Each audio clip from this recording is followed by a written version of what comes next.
NWP Radio. You're listening to NWP Radio, a production of the National Writing Project. NWP.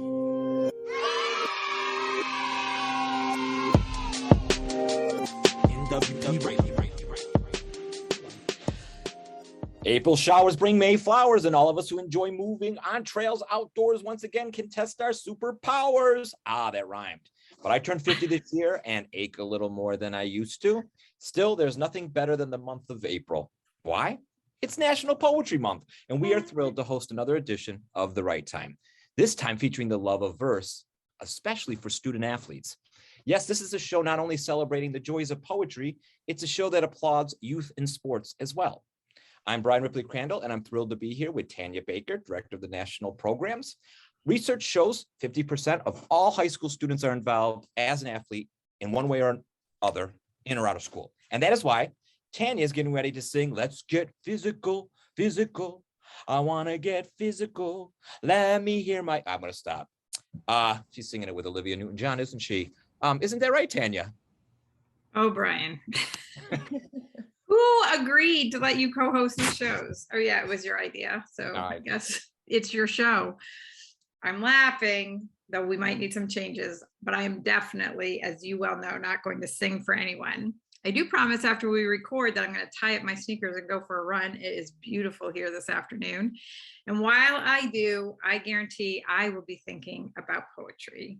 We are so excited to have teacher Jayné Penn with us this evening to discuss Rhyme and Rhythm, Poems for Student Athletes, with editor-contributor Sarah Donovan and teacher poets Kristin, Bartley, Lenz, and Stacy, Lorinn, Joy. This collection, released last fall, is a must-have for classroom teachers, especially to engage the young people in every school to see connections between their extracurricular activities and the power of language. We welcome you all to The Right Time. Hello, everyone. Hello. Hello. So there are two things that I can name as the best things that have happened to me during COVID. The first is the creation of this show with Tanya Baker, The Right Time. And the second is I discovered the incredible work, the network of Ethical ELA hosted by Sarah Donovan. April 1st begins #VerseLove, a month-long poetry writing challenge and community event. And I can't wait to wake up each morning to a poetic prompt.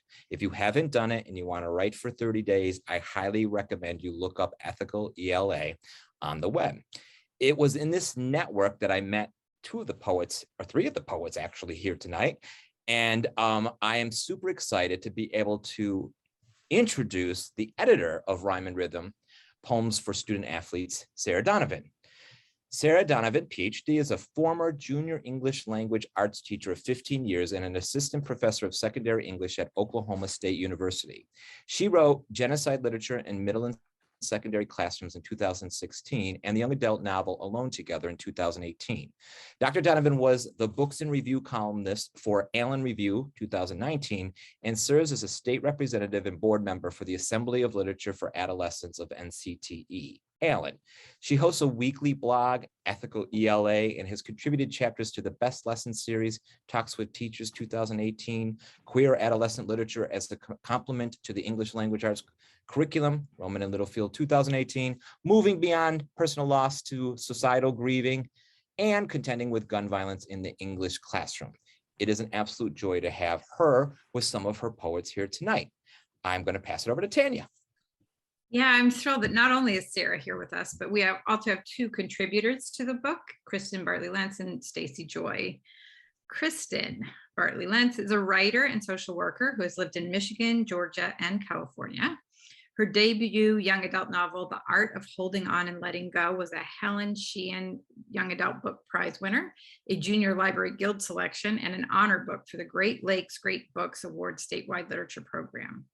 Her writing has been published in Rhyme and Rhythm, Poems for Student Athletes, the New York Times, Writer's Digest, Hunger Mountain, Literary Mama, Women on Writing, and more. She also writes freelance for Detroit area nonprofits and teaches creative writing for teens and adults.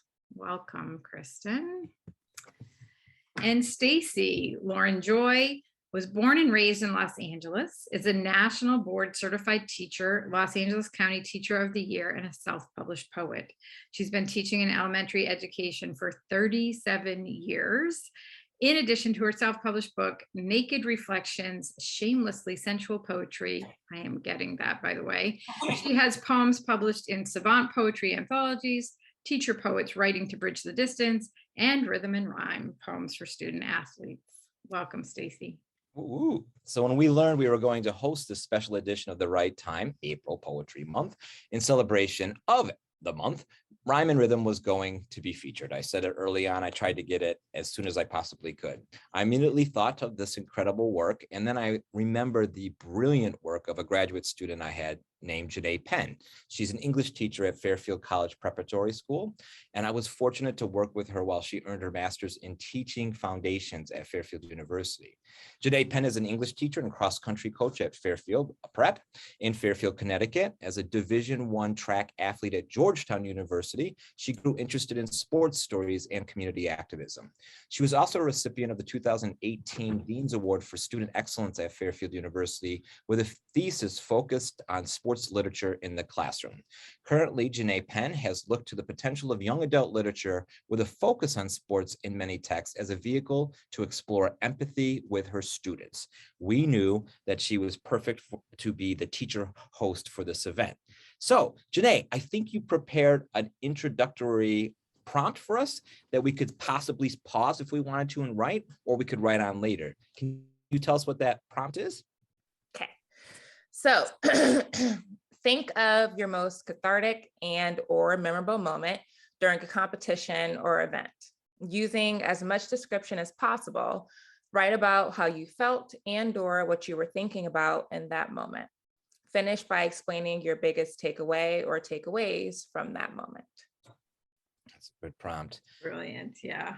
Well, Mom and Dad get to go away now and let you all have a great conversation, and we will be back in approximately 30 minutes, and we hope you enjoy yourselves. We know we're going to enjoy it. So bye. Bye. Okay, so I first wanted to have, well, hello, everyone. Hi. Hi.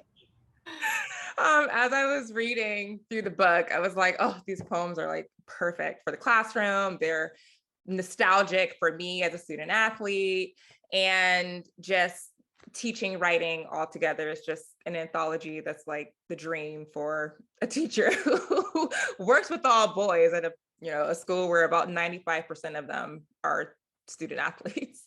So it's always nice to find new poetry, new literature to help them engage with the text and also develop their writing skills. So that prompted me to think of the question of writing. And since I'm talking to three wonderful writers, I wanted to ask you, was your dream to always be a writer? And can you explain that journey? Okay, I'll begin because mine's really short. The answer is no. I didn't write. I wasn't a writer. I didn't see myself as a writer, even though, I was a social worker before I was a teacher, and I learned to listen to people's stories. And when I started teaching, I was really about asking for stories and listening to stories, but I didn't really do that work myself. I didn't tell my own story. I didn't sit alongside and write with students. So it wasn't until I realized that I needed to write with them and write alongside them that I became a writer. And so it wasn't until I was a teacher and my students invited my story that I started writing more. So the journey has been just with students and in the service of teachers for the most part. I like that answer, especially since a lot of my students, well, one, they don't really like to write, and they feel that, trying to be a writer can sometimes be defeatist if that's not what you're trying to pursue. So I love that answer, that it wasn't something that you always pursued, but it's something that kind of developed over time. I think that can be extremely helpful to young learners right now. All right, you want me to jump in next? So I actually did always want to be a writer. It was my dream from the time I was a little kid, and I was kind of a sickly kid. I had really terrible asthma that was not under control, and I had bronchitis and pneumonia every single year, as this little kid in the hospital under an oxygen tent. And so I just read books all the time. I just read, total bookworm, and wanted to be a writer. But something happened in my, teen years and college years, and I lost confidence in my writing. Somehow my childhood imagination disappeared. I didn't know what to write about anymore. And I think I just needed to see more of the world. My worldview needed to expand. So I followed some of my other interests, which Sarah, I don't know if I realized before that you were a social worker. So that was the path that I went on too. So I, majored in psychology and then social work. And I was focused on that for 10 years or so before I finally came around to writing again. And that was because I realized that I was one of the only social workers in existence who loved paperwork. Like as much as I loved working with people and talking, it was fairly, exhausting for me.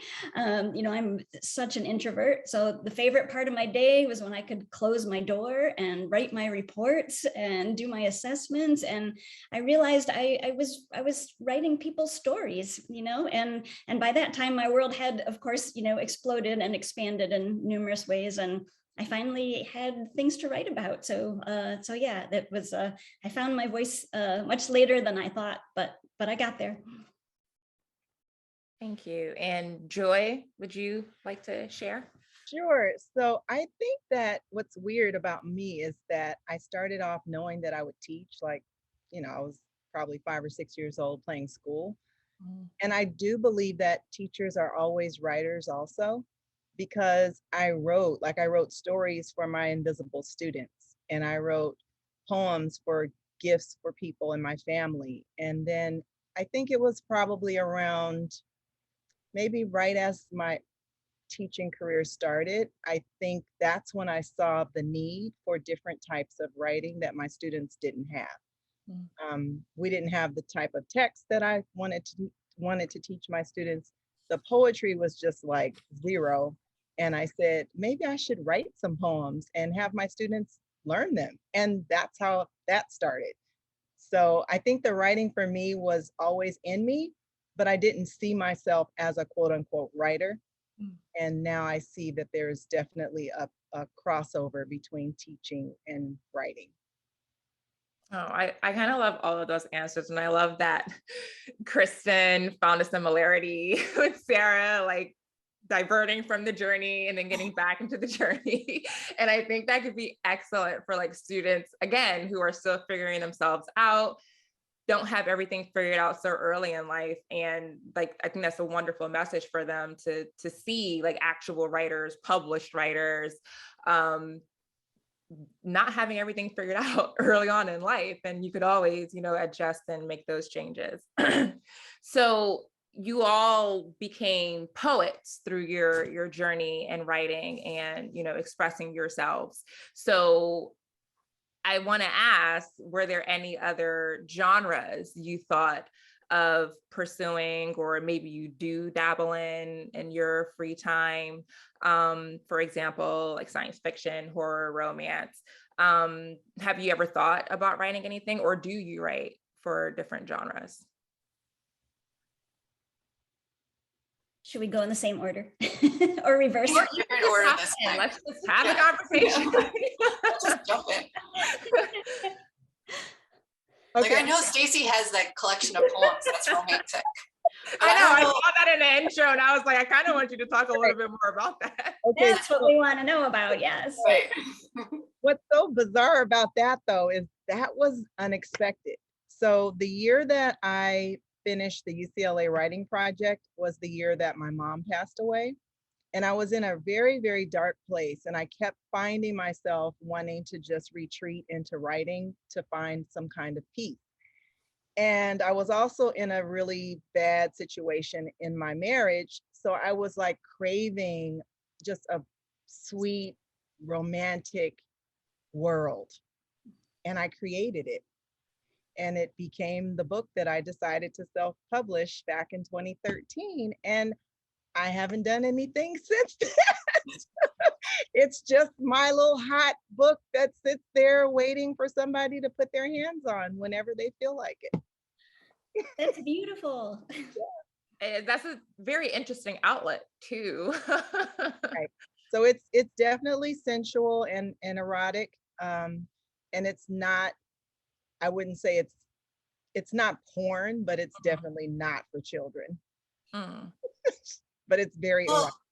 Stacey, I'm thinking about, what you said before about, Jayné asked about if we're a writer, if we see ourselves, do we always want to be a writer? And I think like that we all are writers, and it's just this label of like, I am a writer, and that it's difficult to say those words because it maybe sounds like you're owning something that belongs to someone else, where there's no exclusivity here. Like we all are writers, we all are telling stories in different ways, and but that that it serves us as well. And in this moment, it served as a place for you to find comfort, to find healing, to imagine the things that you needed, to create them for yourself, agency. So I think like whenever we're writing, we are being agents of our own life, of our own story. And I love that you wrote that. I can't believe I haven't read it yet, but I'm going to read it. And also I know all of your poems that are sitting on Ethical ELA can be collected into that book. I'm just saying. Just saying. I'll take that. Yeah, Stacy, I love how you wrote what you needed at that time, and then to think of other people finding your words when they need it too, and the comfort that it's going to bring them. And I feel like I've only actually dipped a toe into the poetry world, and I do when I choose poetry, it's because of some sort of raw mix of emotions that I'm having trouble expressing any other way, so I'm actually more inclined to write novels, and fiction. So that's usually what I write, and mostly what I've published. But in between that time, I'll work on smaller projects, some poetry, or often it's a personal experience, something I'm struggling with, and when it's not a one clear-cut emotion, it's that swirl and confusion, and I'm trying to sort it out, and it's very raw, and it comes out in poetry. I love these responses. Just as writers, expressing yourself through any method, it's all the same. And I love just being able to pick your minds about this, because even as a teacher, right, I do have to sample writing for my students to teach them, and it's all a part of the process, and it could come out in any way, any means. So I love these responses. Okay, so now getting more into the nitty-gritty of the book. What interested you in sports, and how did you get involved? And can you share a little about your experience with sports? I'm not sure. I read your bios, your short bios, and I saw that some were athletes and some were just familiar with sports. Their friends were athletes. So what got you interested in writing about sports? Kristen, I would love for you to start with this one, because I met Kristen through her book, The Art of Holding On and Letting Go, and that's right, the title, right? Yeah. Yes. Yeah. And when I read that book, it's about a mountain climber or a climber, and I was always thinking about like how you knew to write that so well, and were you a climber? And I don't know if I just assumed you were or not, but I don't know. Can you speak to that? Or like you told a little bit about your health growing up, but where does sports fit in? Where did that story fit in? Yeah, exactly. And so I was not sporty at all. I mean, I think I failed at every sport I tried, whether it was my lungs or my scrawny size, or it was stage fright, something interfered. I was never successful. I think I would do better in today's times when, gym class you can choose from, doing yoga and weightlifting. And but when I was in high school, this was not working out well. What I had success in, I don't know if they still do this in elementary school, how you used to have to see how many sit-ups you could do and how many pull-ups. And there was that there was that arm hang thing where you had to hang up above the chin up bar, for how long can you do it? Like that, I rocked. Like I was the champ at that. So that strength to weight ratio. But it took me like 20 years to find the sport that corresponded to that skill, and that was rock climbing. So yeah, I didn't, right after not being successful at anything and not feeling strong and not having much confidence in anything physical, I still don't know what exactly made me try rock climbing. My husband and I had moved to Georgia from Michigan, so it was my first time in the mountains, and I was just loving everything about it. I was failing at whitewater kayaking with my husband. My husband is like an all-around sports guy, good at absolutely everything the first time he tries. So I was struggling in this whitewater kayak and looking up at the mountains, and I could see rock climbers, and I've never really been afraid of heights, but I've been, I'm flexible, and I can lift my own body weight. And so yeah, it was something that I was successful at, fairly quickly. And it was great for my asthma because you have to breathe through climbing. You're going to fall if you hold your breath. So it really taught me to breathe and gave me strength and confidence. And and it was some of those rock climbing experiences that then led to my novel. I imagined a teen climber girl and, how her life would be very different than mine growing up. Wow. Yeah, that's an amazing story. I'll have to piggyback with the arm hang because yeah. as a teacher of fifth graders, they have to do that. All right, it's still there. State testing that takes place with physical education, and literally no one can hang and hold on. It is the scariest thing to watch these strong little children who play all day long and they do the hang and they can't pull up. Interesting. Just drop straight down. So congratulations that you were able to hang. My one physical talent. Right. My background with sports is all directly related to my mother because she was a PE teacher in the same school district where I teach for 40 years. And she was the ultimate swim teacher. We had a swimming pool growing up, and she would invite children, adults, anyone who wanted to learn to swim. And then we all, my sister and my mom and I, would be like the swim teachers. So we had sports with my mom for the bulk of our childhood. Badminton on Sundays. She had the keys to the gym, so we'd go in and play badminton. When this was just the family, we just have a good time. Volleyball, bowling. She coached the softball team, and I would go out and watch the girls play softball. But as a high school teacher, she had a different relationship with sports because it was very, very competitive. I didn't have that. Like I was like, ooh, I'm not playing softball. So the only thing I did in high school was cheerleading. And that was very rigorous and very exciting. So I would say that my sports is more of swimming, and if you want to say cheerleading for the couple of years of that, that was. I would definitely say cheerleading. It takes athleticism to do what you do out there. Right. But I may not have won the best cheerleader, but I did win for most inspirational and spirited. There you go. You are.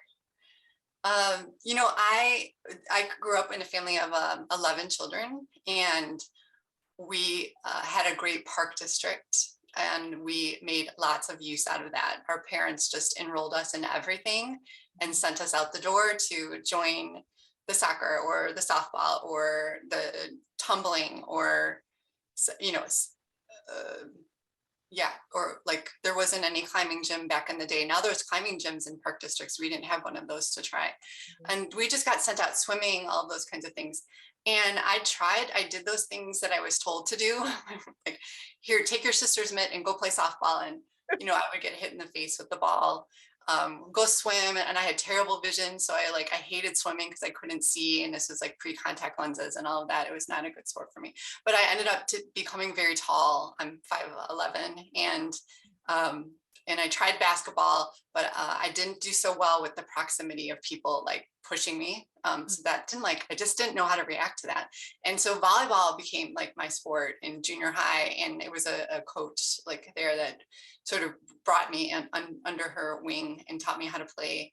And then also introduced me to club sports. And so this was the first time I ever heard anything about club sports.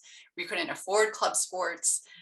So my father like negotiated with the coach to like trade for like doing photography work for them so that I could be trained. And this was my ticket to college. Like my father said, like, we cannot afford for college.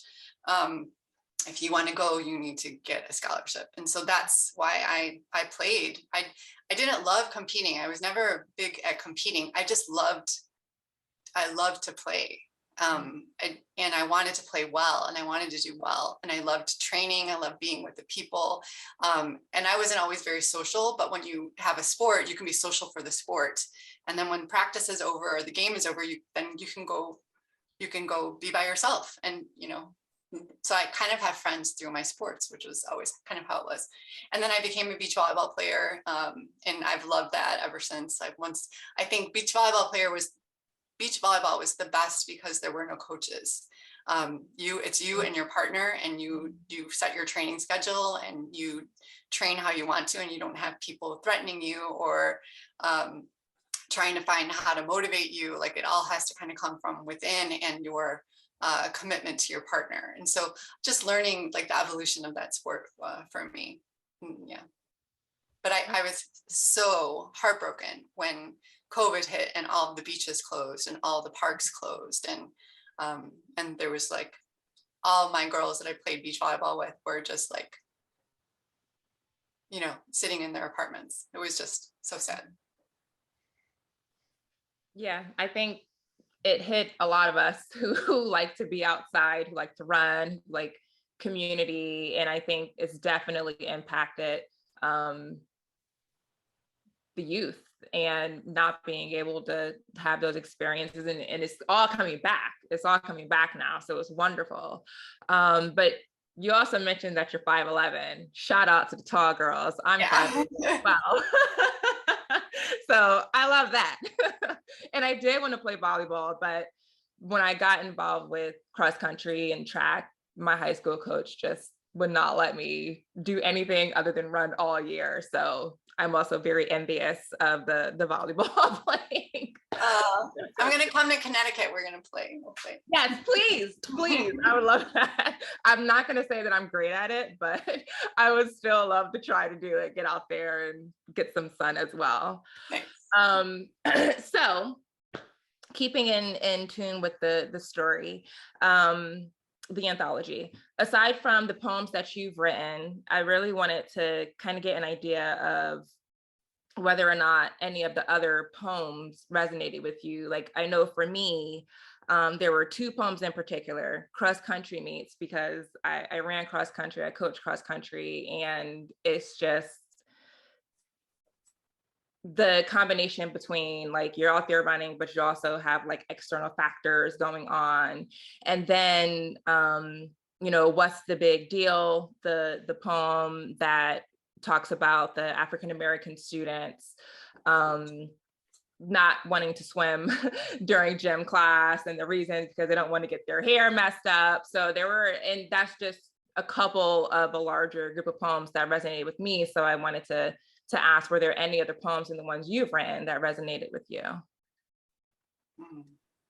Yeah, there were so many, and I did narrow it down to a couple of them, and for different reasons. One of them was What People See by Ismay Williams. And do we have time for me to read it, or should I just talk about it? I would love for you to read it because I would like to hear it as well. Let me read it. It was just so moving and really stayed with me. And she's writing about from the point of view of a boy, and she's actually written, when I looked up her bio, she's written some novels too, and one of them also deals with sports too. So I'm looking forward to looking at more of her work too. So this is called What People See. What do people see when they take in all 6'2" of me? The bulk of muscles that even a winter coat can't hide. my skin closer to pirate's black than home team white. When I stand on a mound, a ball about to fly 95 miles per hour from my hand, or over a strip of base, fists clutching 3 pounds of hard ash, they cheer. But on the subway, even if I'm wearing my baseball cap, strangers' eyes skitter to the floor, to the seats, to the graffitied walls, anywhere but on me. Except for you. You were a stranger once on a train, yet you saw more. You saw beyond the menace of this body. You saw beyond the promise of my uniform. You smiled at my words and cracked open my heart like a bat striking a ball from the park. Your small dancer's hand took mine and you stayed because you saw me. So isn't that wonderful? I really love that poem too.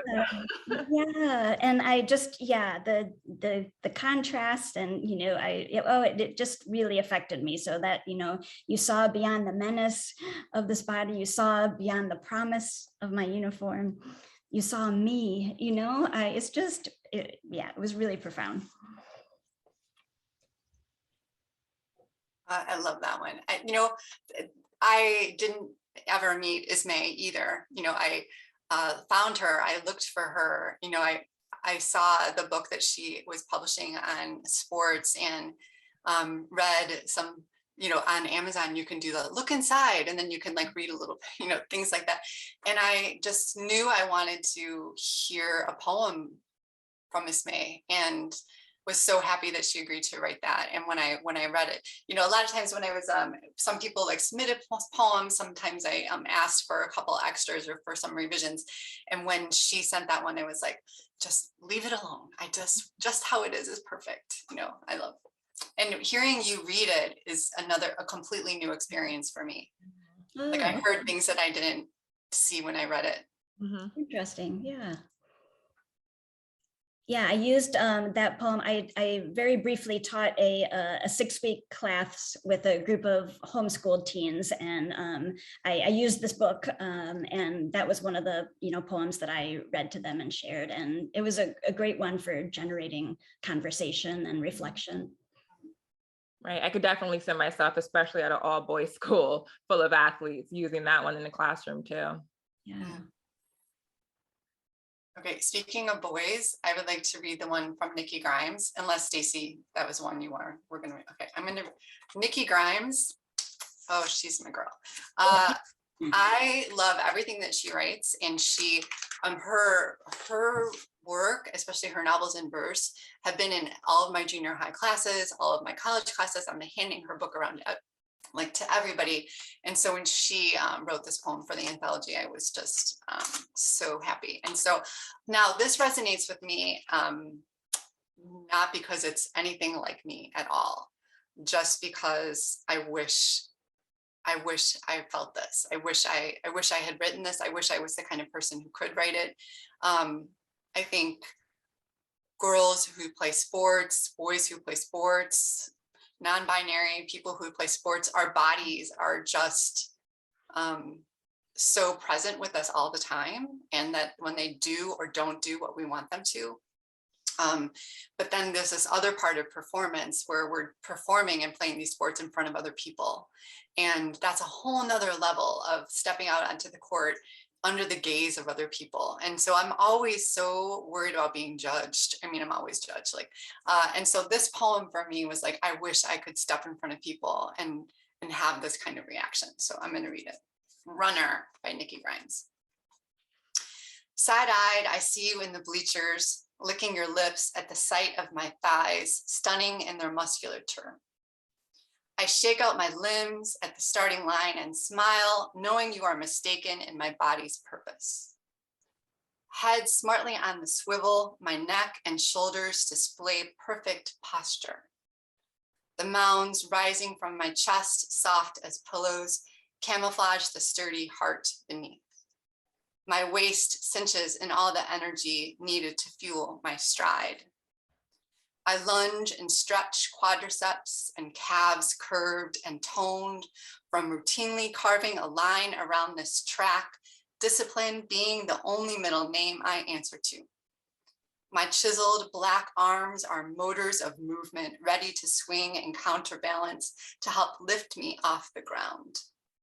My impressive gluteus maximus is more mighty engine than cute caboose. You got no clue. I dig my toes in the dirt, wait for the starter gun, and explode off the blocks, my destination in clear sight. Later, boys. It's a good one. It's the best ending, right? And just, oh, I love it. And to say it with attitude too, right? Later, boys. Yeah. It's also just the confidence that I do not have that she's able to just get across in this poem. Yes. And who knows if that's how Nikki feels in real life or not. But when you write that poem, you can do it, and so, I would like to write that poem and say what I wish I would say or feel how I wish I could feel. And maybe it would come true if I would just write it. I don't know. No, it's very empowering for sure. What about you, Stacey? Yep, I'm ready. I chose Kim Johnson's poem, and she did a golden shovel, which is one of my favorites. Nikki Grimes, of course, also too. But the golden shovel poem she wrote is called A Tribute to Athletes. And the line that she used for her golden shovel comes from Mary Oliver's poem called Evidence. And the line is, keep some room in your heart for the unimaginable. And the poem reads, keep mind, skin, and soul in the sport, even on some days when the body resists. Make room to persist, cheering yourself through the hoops in slumps. Jump higher to tackle your hurdles, to bat heart-stopping grand slam home runs for the love of the game. With the grit of a true athlete, discover your unimaginable power to accomplish the impossible.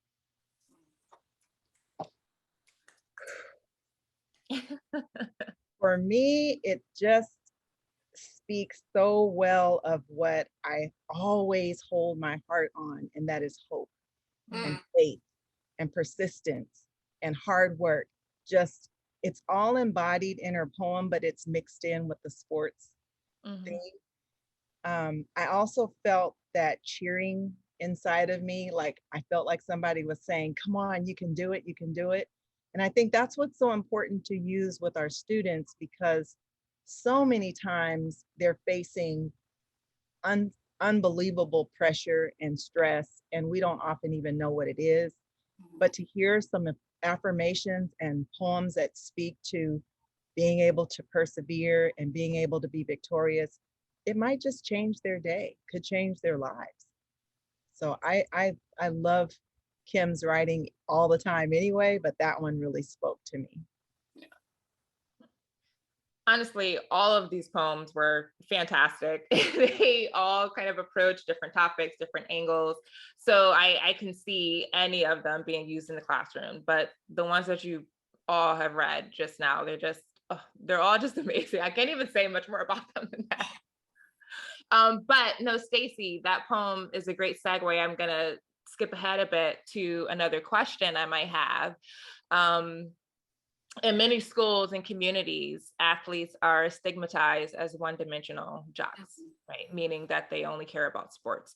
So these poems collectively do an excellent job of humanizing athletes as people who have personal experiences at home, at school, academically, at work, outside of their sports, etc.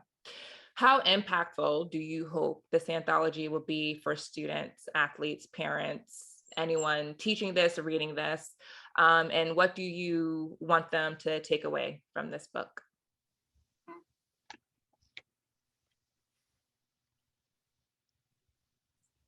Gosh,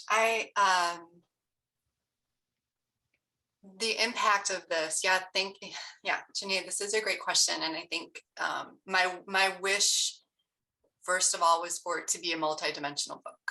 I wanted it to be, I wanted to trouble this notion of athlete. I wanted to trouble narrow conceptions of what sport is. And I wanted to think about I think just the body was really present with me when I thought about this anthology, because I had been so stationary. Almost 3 years now I've been sitting in this room because of COVID. I haven't been able to even teach with my entire body, which is how I knew to be a teacher. Moving around the classroom and listening in on conversations and physically being alongside students.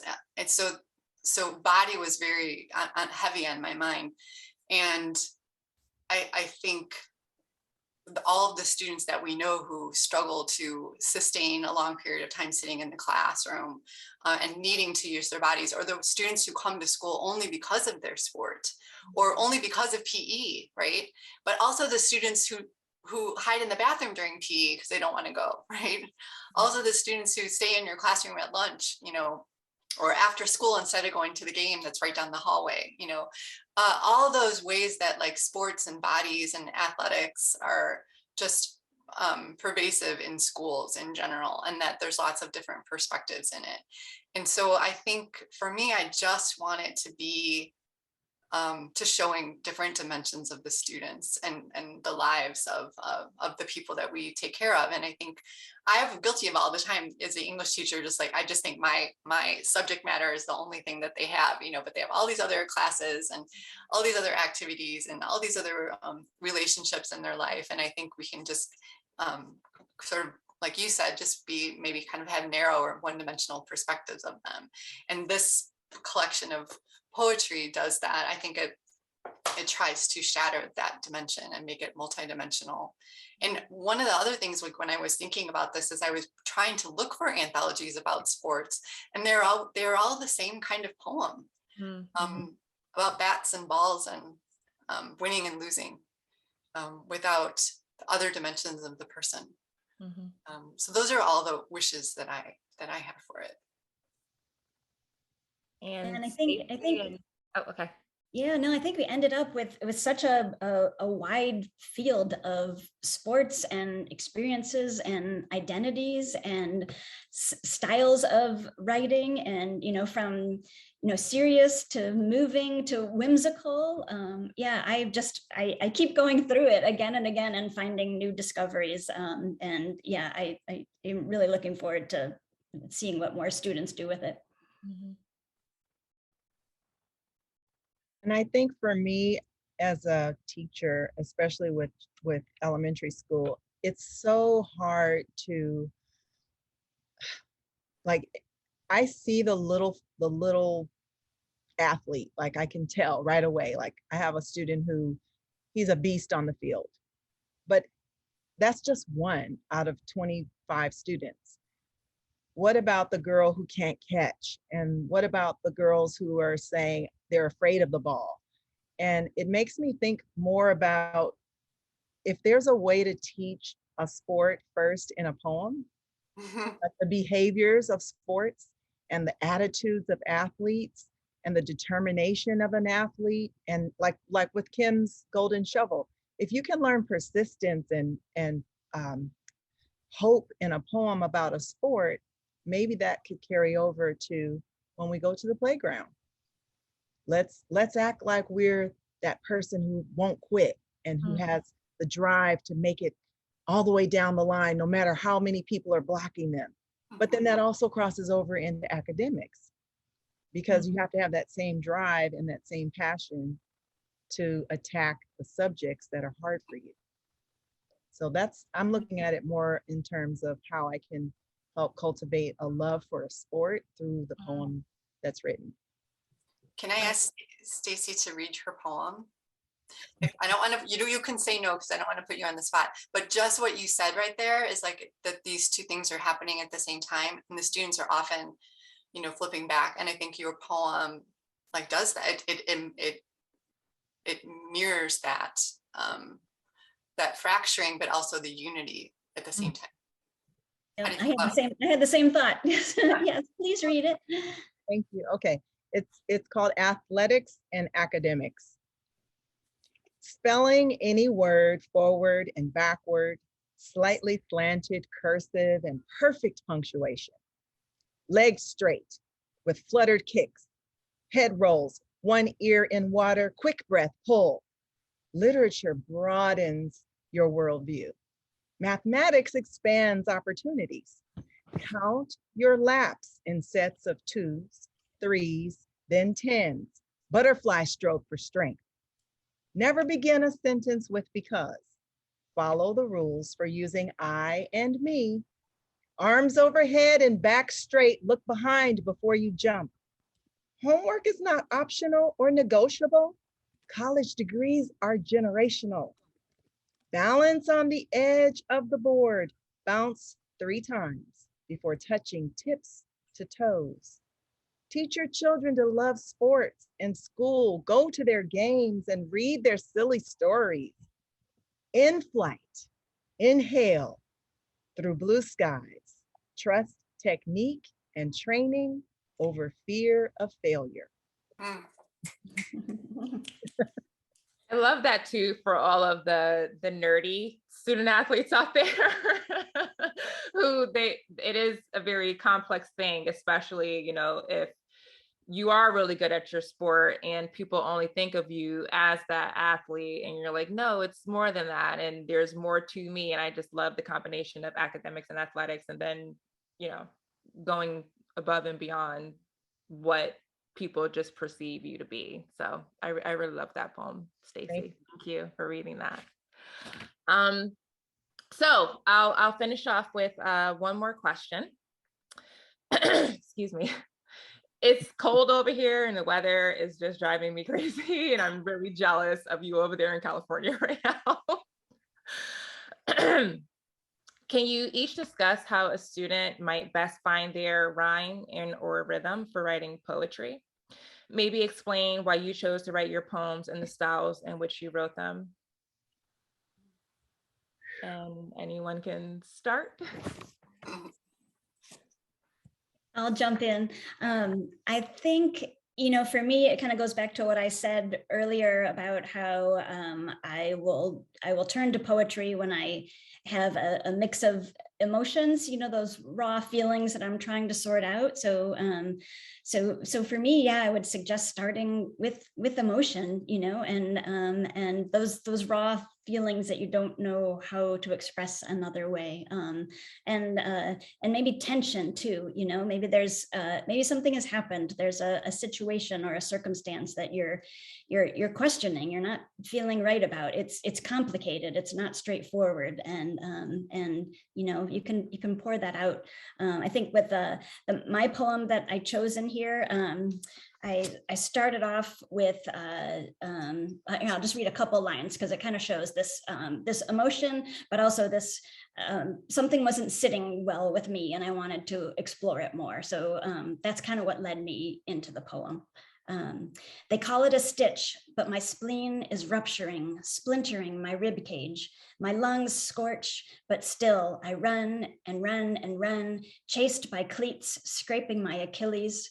Coach knows I need a sub, but he's a bellowing bull. I'm counting on you. I count 10 girls on the bench who never get to play. So that was sort of like that. It was that situation that was really weighing on me, that was bothering me, that I wanted to explore more. And then, you know, and then it led to a lot more. In my case, it actually was it actually turned into a story too, because I kept going with it. You know, there was a lot more, but for the poem and for this collection, you know, it could only be so many lines. So then I really had to look at what is the heart, that a heart of the matter. What is, you know, what am I trying to crystallize and make concise, you know, so then it got cut back and sorted out that way. But yeah, it was that emotion and tension that got it started. Thank you for that. That was wonderful advice. Stacy, what do you think? Well, you know, I always go to music first with my students. Music is poetry, and once they look at some lyrics and realize, oh wait, this looks like a poem, suddenly poetry is not this intangible thing. I also tend to ask students to really look at just themselves, who they are, their identities, and doing a lot of self-work first so that they can feel safe with sharing whoever they are. And writing about yourself first in poetry is so liberating. And then it also invites everyone into your space and you feel comfortable and you feel safe and you feel loved. So that's where I go with helping students find their rhythm and rhyme. Yeah. Thank And you so much. I think I just encourage students to borrow other people's rhythm and rhyme first. And so I am just a huge fan of mentor texts and mentor poems, and you know, taking the first couple lines or even what Kristen just read, and maybe it's not my sport, but it's something else. And maybe it's not sport, maybe it's my mom, maybe it's my sister.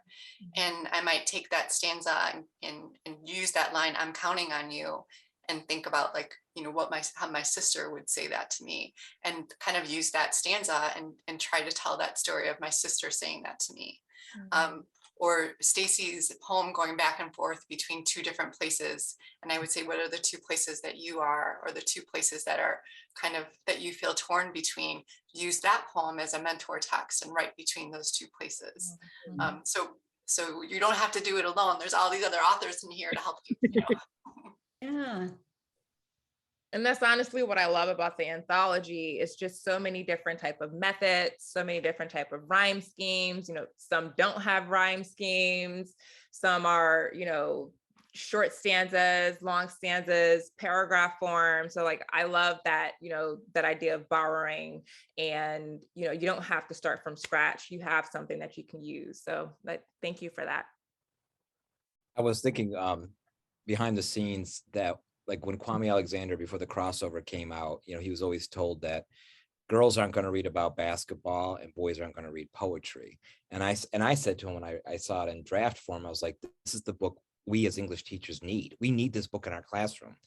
And so when Rhyme and Rhythm was delivered to my door, I was like, this is it. This is the book, because of the mentor texts that we need, because of the student athletes we have, and because of the variety, you know, of perspectives, gender, equity, different, you know, physicalities. I was like, and all sports are represented. I was like, this is a must-have for, you know, middle and high school classrooms, even late elementary, so that teachers have great mentor texts. Yeah. Jayné, do you have a final prompt that you can leave us with, a writing prompt, and then we'll give some final thoughts? So there are a variety of methods used to display messages through poems and stories displayed in rhyme and rhythm poems for student athletes. Some sections focused on specific sports characteristics and experiences. Some sections portrayed how sports are an outlet to explain or manage personal experiences. Using the latter method, draft a message you can incorporate in a poem, then write an actual poem, as short or as long as you desire, to illustrate your message. That is a phenomenal exit prompt. Yeah, nice. Amazing. Tanya, what are you thinking? We were texting back and forth behind the scenes. I know, I'm thinking so many things. I mean, as a person who was not good at sports and grew up in a time when, like, I felt like school just told you to do what you were already good at. Like, access to this kind of wide range of thinking and writing about what sport is and what sport means and who gets to play makes me feel like nostalgic and a little sad and really joyous for young people today. So it's been such a pleasure to hear you all read your favorites, see the wide range in the book, and talk about your own experiences and how they, and the sort of fullness of the experiences that are brought to this anthology, and what a great model that is for young people. So that's how I'm feeling and what I'm thinking. Brian, how about you? I texted behind the scenes. I was like, I forgot that I'm recording. I felt like I was like in a stadium watching a panel of experts. And I was like, I was really engaged. And then at one point I texted Tanya, I was like, this needs to be professional development. Like, schools need to show this conversation and how rich it is between language, movement, physicality, and the out of school lives so many of our young people live. I just thought it was amazing. And then to go to the beginning prompt, I was thinking, what was a sporting event that I accomplished something? I don't feel like I ever accomplished anything, but when I ran my first half marathon in Louisville, Kentucky. I finished it. I was under 2 hours, and everybody was looking at me when I finished, and I didn't know why. And then this guy put his arm around me and he goes, "You need to wear Band-Aids next time." I didn't know about chafing. Like when you run 13 miles, like you chafe, and it was red streams just coming down. Oh. And I remember I had to throw the shirt away, but I was thinking, because I'm a fan of all of your poetry too. And I know the month that's coming up, National Poetry Month. And I'm like, I wonder if I can turn that event into a poem, because it was embarrassing, but I was proud. But at the same time, that's not a normal dude thing, but apparently it is, because I wasn't cued in on the Band-Aid secret that people seem to know about. But anyway. Yeah, there's insider knowledge. Right? Insider so much knowledge. Insider and that's knowledge. where sometimes the best material comes from. Yeah. It really was. I mean, there's so many things I want to talk to Stacy about this thing and share about this thing, but it's also probably time for us to call it a night. So especially for those of you on the East Coast or places where it's cold and you need to snuggle up for the evening. Thank you so much for this conversation. We really appreciate you all being here. We appreciate this book being out in the world, and we're so looking forward to all of the month of April and spending time with you at Ethical ELA with First Love. It's always also my job at the end to thank listeners who are here or viewers who are here with us, and to remind you that the National Writing Project wants you never to miss these amazing conversations. So please, if you haven't already, go to nwp.org, sign up for our newsletter so you never miss an issue of The Right Time, an episode of The Right Time. Join our community at studio.nwp.org, where we have a community, a group called Teachers as Poets. So if you want to write some poetry with other teachers, that's another place.